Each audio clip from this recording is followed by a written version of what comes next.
Okay, so on the top square, we put a square within a square, and the square inside has all side length C. Now, do you see how the vertices cut each side of the original square up into two segments? They're not congruent to each other, obviously. All right, but we are going to call one of the segments A and the other segment B. And all of these, anybody know anything about all these triangles? Take a wild guess. They're all congruent, so all sides are going to be A and B.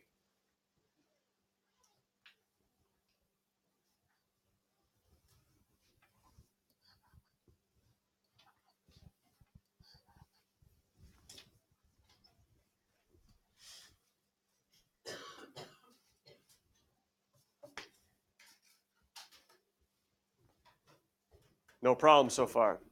How the heck are we going to get A squared plus B squared equals C squared from all this? We're going to go area now. Area.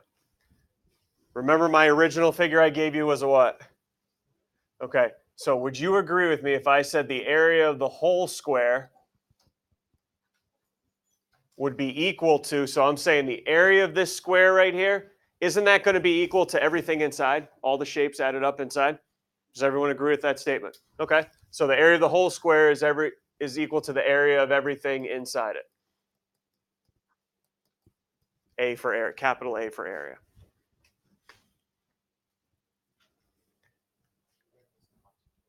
This is going down in the box below. Yes, all the work is going down in the box below. The diagram is the first box, all the work down below. So does everyone agree with that statement? The area of the original square I gave you is going to be equal to the area of everything that's inside here. All right, well, can we find the area of the whole square first for me?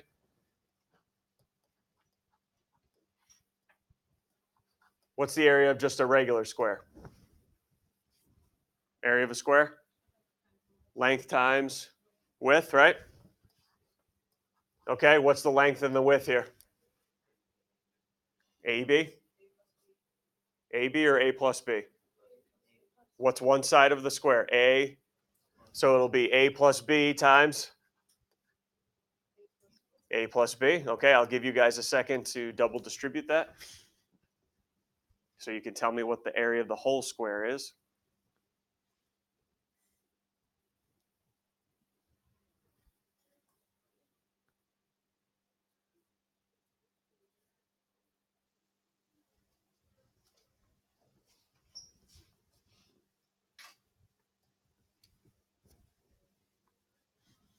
And what do we get for the area of the whole square?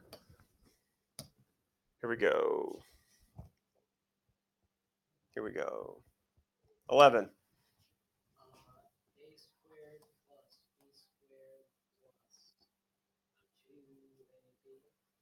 Okay, 2AB, I'll write it in a different order, plus B squared. Everyone's all good there? No issues? Okay. What's inside it? Name me the figures that are inside it. How many right triangles? 4 right triangles and a... Okay, we got to find the area and add them all up. What do you want to tackle first, the square or the triangles? Yeah, good idea. All right. So area of the inside square. That should go pretty quickly. What is it? What's the side length? C times C. C squared. All right. What are the other figures? The square and triangles. Anybody remember the area formula for a triangle? 1/2 base times height. And we are talking about right triangles. Anybody remember the base and the height of a right triangle? Another name for them? Another name for the base and height of a right triangle. The two legs, which in our case are what? What are the two legs here? So 1/2 AB. That's only for one, though. How many do we have? 4 congruent ones. So what should I do with 1/2 AB? Multiply it by 4. Go ahead. Multiply it by 4.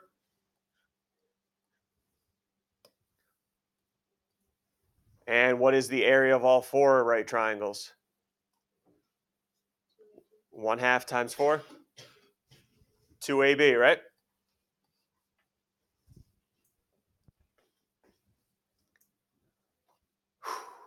All right, here's where the magic happens now. But go back to the top. Ready? What was the area of the whole square? A squared plus 2ab plus b squared. And we said that should be equal to the area of everything inside it. What's the area of everything inside it? C squared plus 2ab. Everybody's good? What's it have on both sides that if I moved over it would cancel each other out?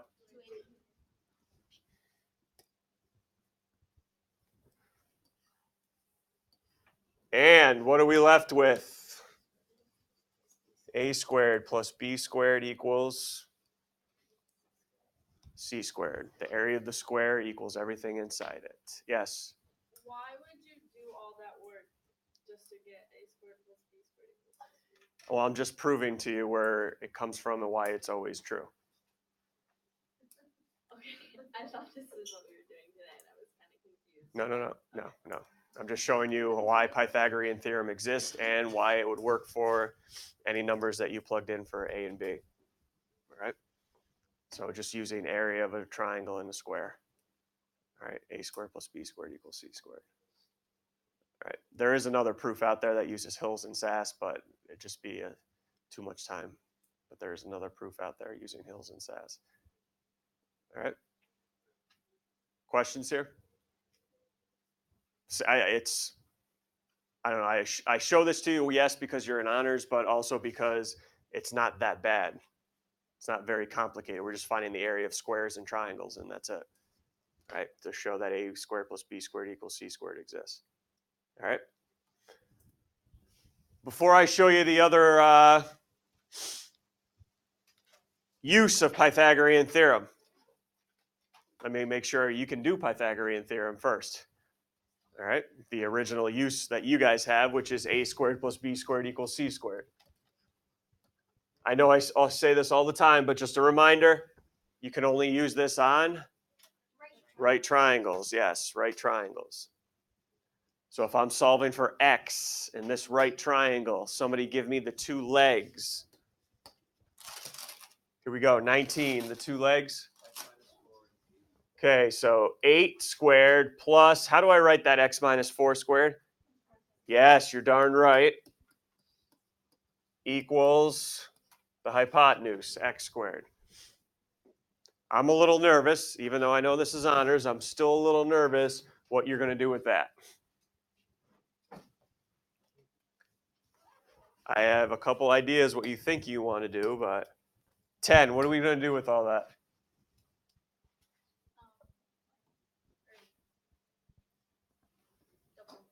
Thank you. You were not doing this. Oh, x squared plus 16. I'm done. This is not distributive property here. That's an exponent.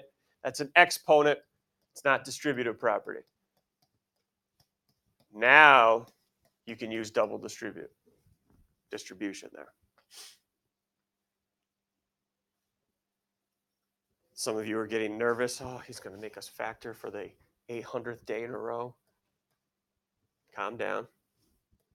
What do you get when you double distribute there? What do you get? 2? What do you get there, Ellie?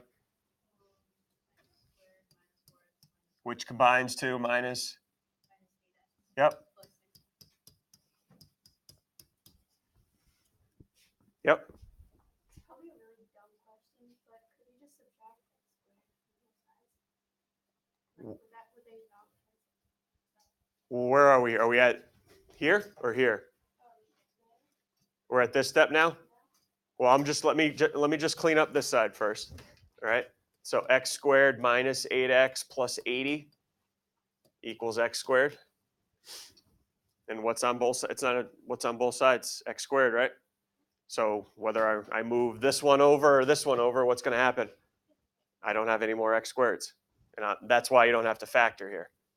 Negative 8x plus 80 equals 0. Everyone see the x squareds, why they would cancel each other out. Okay, go ahead, solve for x.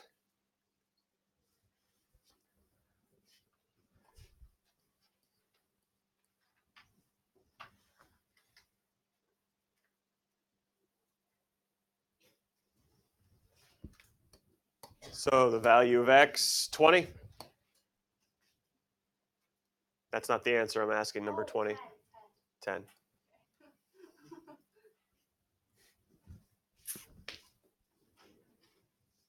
Oh, good. Okay, some more Pythagorean facts about Pythagorean theorem. We have, have you ever heard of triples before? Pythagorean triples? Some of you may have had, some not. Okay. These are famous numbers that fit into a squared plus b squared equals c squared. Positive numbers that fit every time into a squared. So 3, 4, 5 is probably the classic one. 3 squared plus 4 squared equals 5 squared. All right. Some other ones maybe you're not familiar with. 5, 12, 13 fits into Pythagorean theorem perfectly. 8, 15, 17, and 7, 24, 25. I show you these 4 classic ones because, Sammy, give me a number between 1 and 10. 9. Everyone ready? Take 3, 4, 5. Multiply them all by 9. Ready? 3 times 9. 27. 4 times 9. And 5 times 9. That's also a triple. That will also fit into a squared b squared equals c squared. Yes, Mike? Yeah.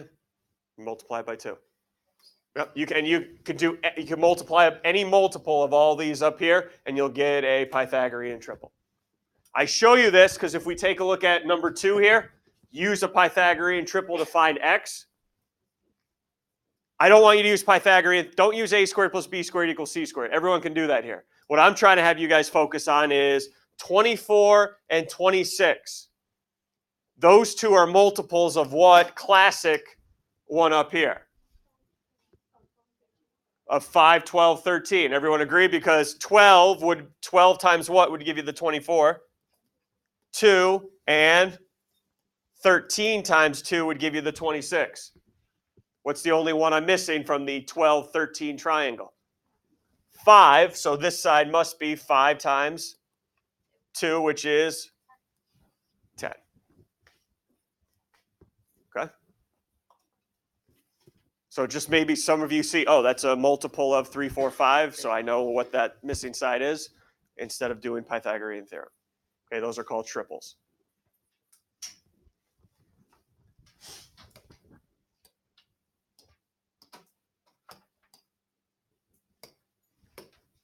Where is it? What's an obtuse triangle? One angle bigger than 90. What's an acute triangle? All 3 are smaller than 90. Ready for this mind-blown moment today? Here's a triangle of 4, 8, and 10.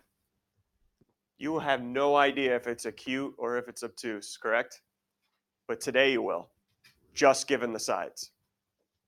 That is how, this is the other use of Pythagorean theorem, is to tell just by the 3 side lengths if it's obtuse or acute. All right? We can use Pythag to see if a triangle is obtuse or acute just by giving the 3 lengths. Here's how you do it. We still use a squared, b squared, and c squared. We still plug the numbers in. The 2 smaller sides go in for a and b. The biggest side goes in for c. We do a squared plus b squared. We find out what that value is. We do c squared. We find out what that value is, and we compare them.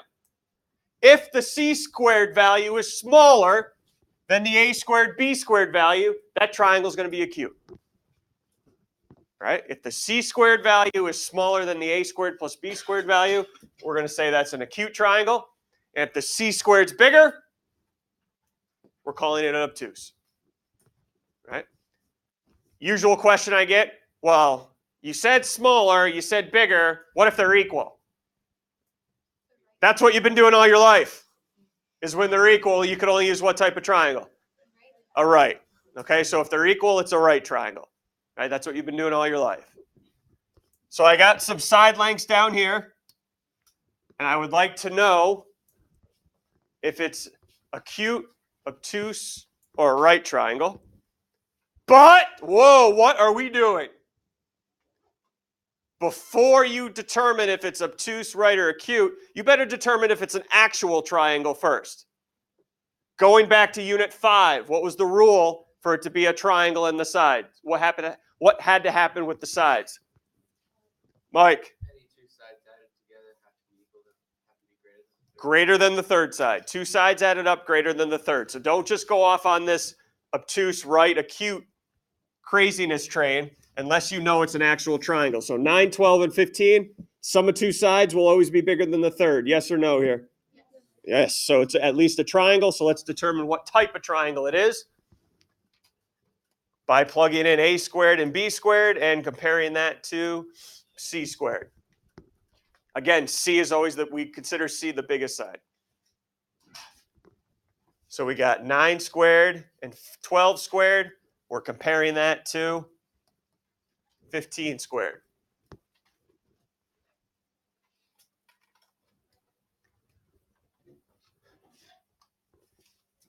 $81 plus 144. How does that compare to 225? What are you noticing about a squared plus b squared and c squared?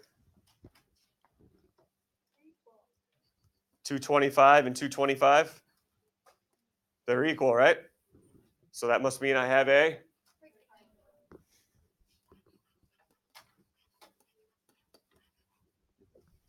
Everyone ready for what Letty's about to say? Go ahead.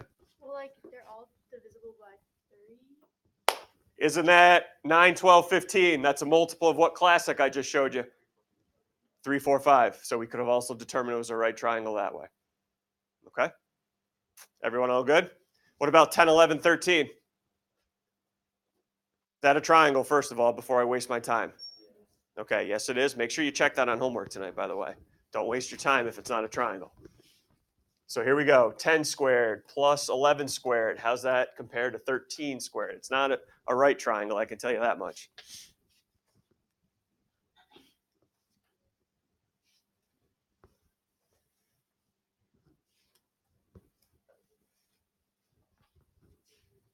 So what do you have? 100, 121, and 169? So what do we have? 221? So what do you notice about c squared? Is it smaller or bigger than your a squared, b squared?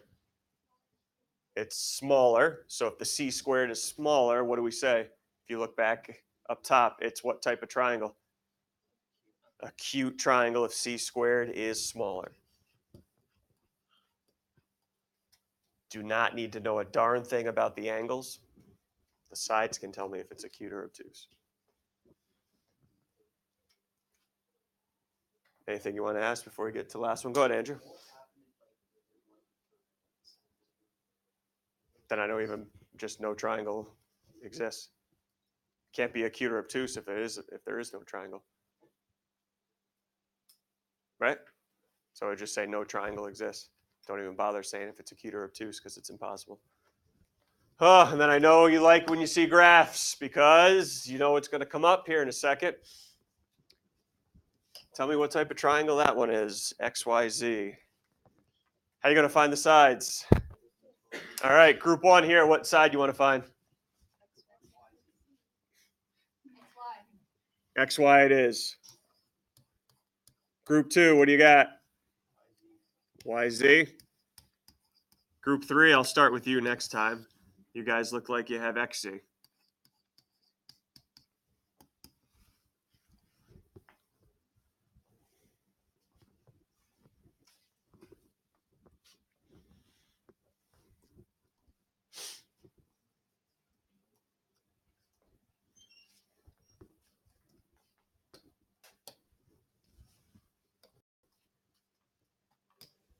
Group 1, got X, Y?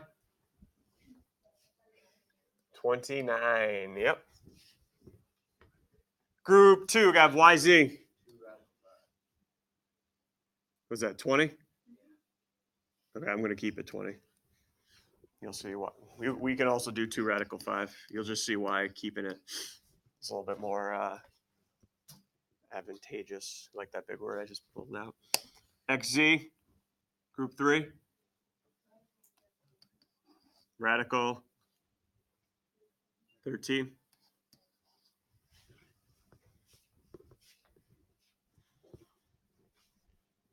Tonight on homework, if this is a question, I forget or not whether I assigned a graphic one, but just make sure, check, is the square root of 13 plus the square root of 20 bigger than the square root of 29, those decimals. Just make sure tonight before you answer obtuse, acute, or right. It is. We don't have to do the work here. All right. What's the biggest side? XY. So I'm going to go square root of 29 squared and compare that to the two other sides, square root of 20 squared plus 13 squared. See which side is bigger. Do you guys see why I'm keeping the radical instead of breaking it down for 20? Because what happens when I square all these?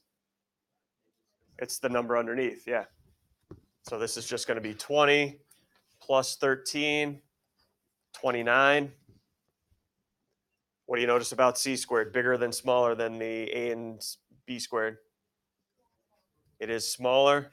So what type of triangle am I working with here? This is an acute triangle.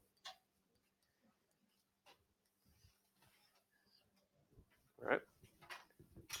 Questions from your standpoint here?